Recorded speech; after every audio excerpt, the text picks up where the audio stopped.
Hello guys, for this video, tuturuan ko po kayo kung paano i-change ang inyong personal info dito po sa Medrush.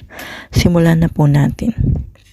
Gaya po ng dati, punta lang po tayo sa Medrush 2 apps. And then, pindutin lang po natin yung login. And then, automatic na po na nandyan yung QID number natin. So, ilagay na po natin yung password. Then, login. Then, press OK.